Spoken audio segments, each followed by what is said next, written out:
This is Cris&Cale's Top 5 Shocking Facts of Tulum, Mexico with helpful tips.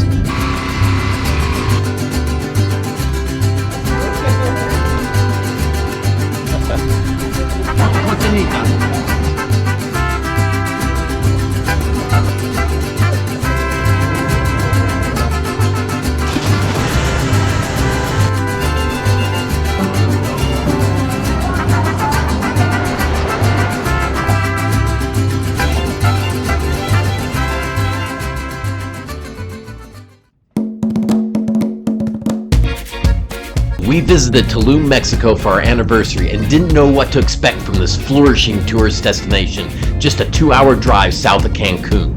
Is it worth all the hype? Well, we were shocked and learned 5 things about this coastal town.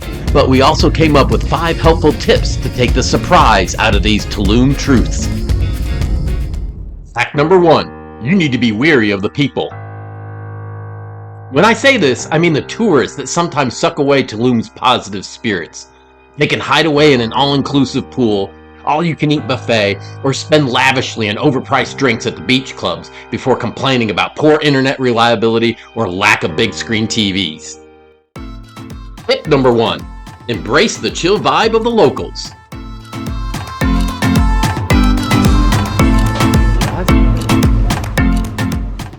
Learn some Spanish and converse in the native tongue.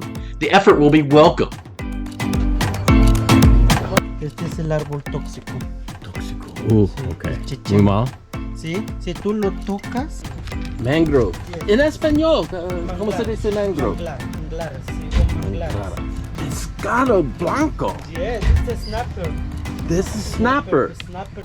Eat and hang out where the locals do. The local taquerias are legendary.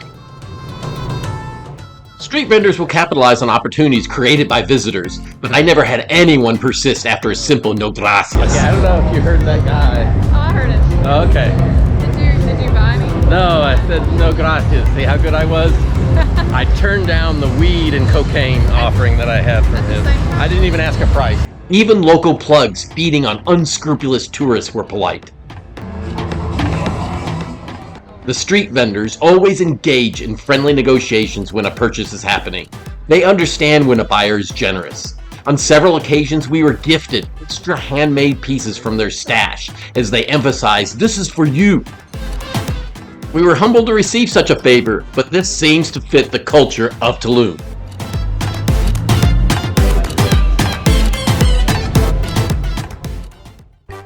Fact number 2, transportation in Tulum is hell. There is one main road that connects the beach hotels, clubs, and restaurants. The road is narrow with no appreciable stretch of sidewalk for pedestrians. The paved path is filled with potholes and wrought with a variety of speed bumps.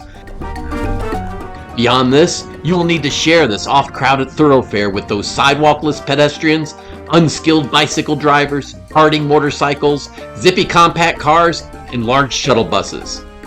Parking is limited, and the taxis can be unpredictably overpriced, especially if you smell like a tourist.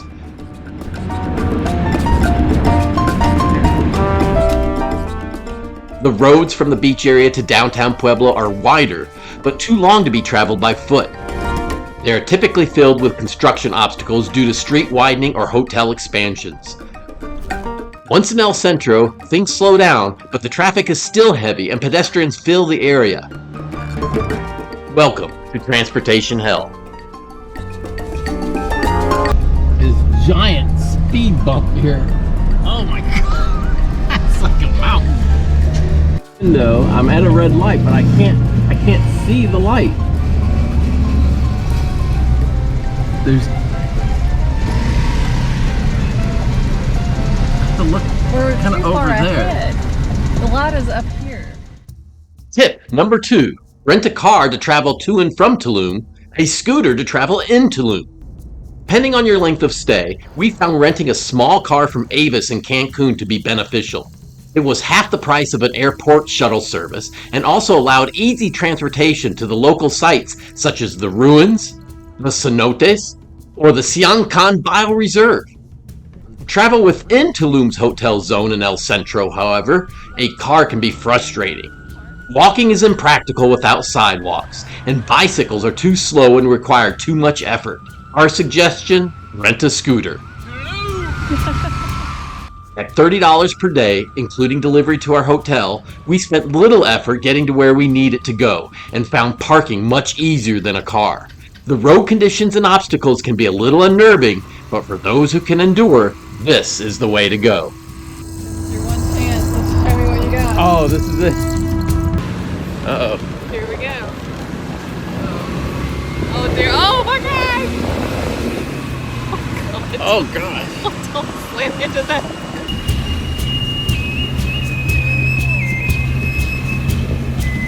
¿Listo? Gracias.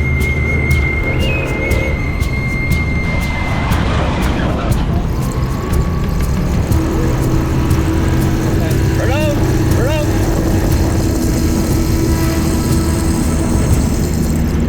Oh, hold on. Sorry.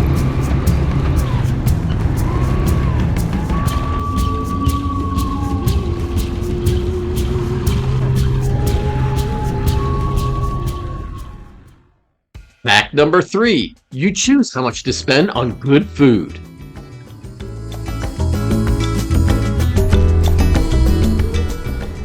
There are world-class restaurants in the hotel zone and foodie-worthy taquerias in El Centro.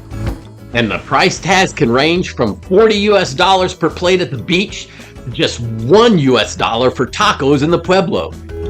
Each well-chosen meal has merit and can infatuate your taste buds. Tip number 3, try the spectrum of foods if your means allow it. There are excellent dining options with modest price tags, and these meals in the Pueblo typically highlight traditional dishes that are enjoyed by local families. It's so tender and spicy and smoky. I'm gonna be the first one to try the chicharrones. So the magic happens over here. Look.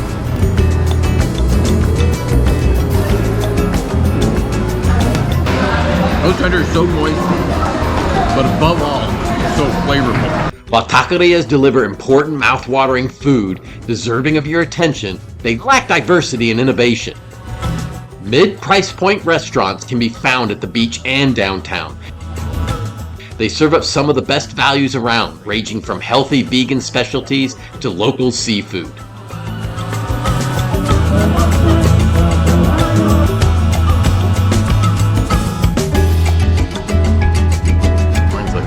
Heavy on the berries. But if you have deep enough pockets, experience some of the incredibly creative dishes from a top-notch eatery at the beach. The international cuisine within Tulum is legendary, combining culinary ingenuity with traditions from local kitchens.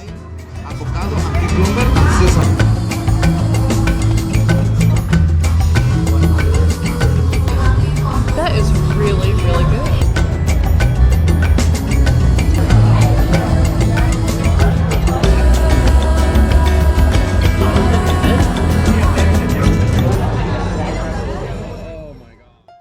Fact number 4, most Americans can't buy a meal in Tulum. This is because they don't carry cash. Dining in Tulum is exquisite, and the restaurants don't take American Express, or any other credit card for that matter. Cash pesos are preferred and often required, even at the finest restaurants, stores, and local sites.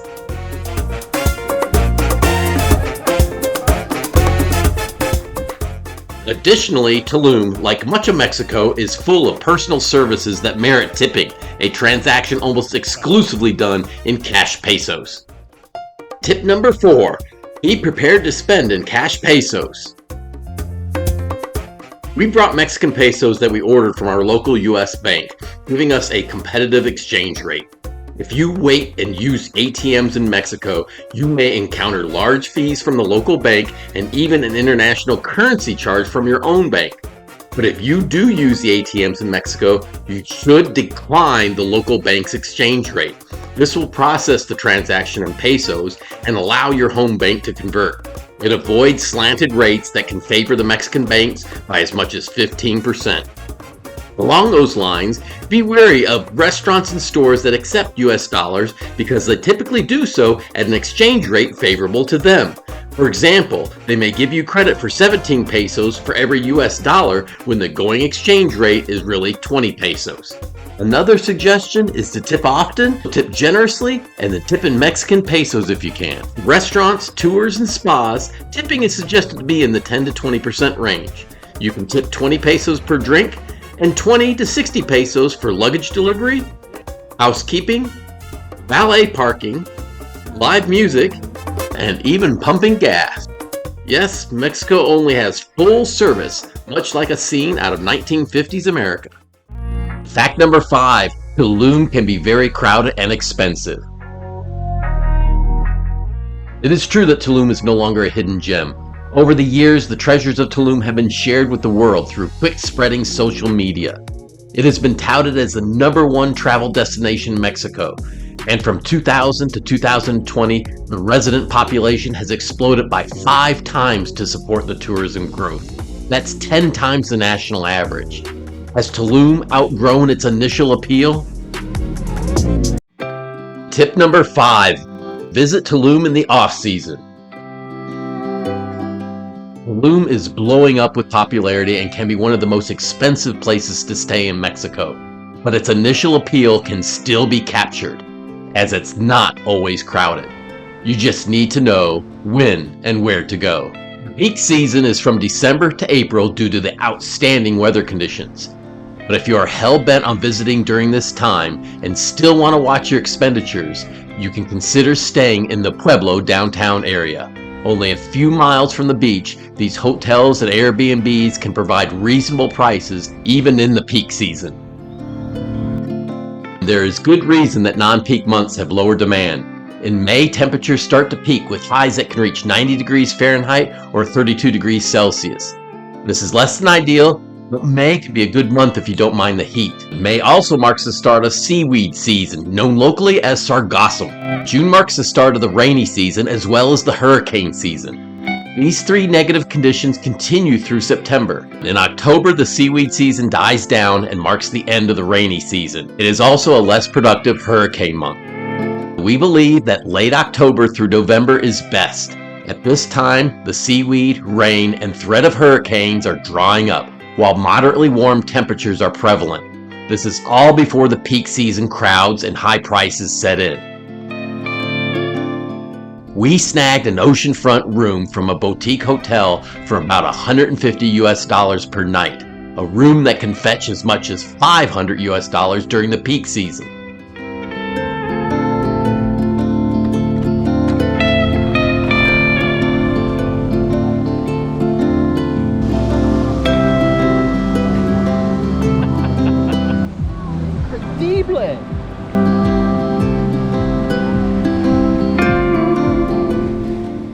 Temperatures hovered in the 80s. We almost never waited for a meal, and the local sites, including the beaches, were only sparsely populated. Life is short. Learn the facts, use the tips, and get out to visit dreamy Tulum, Mexico.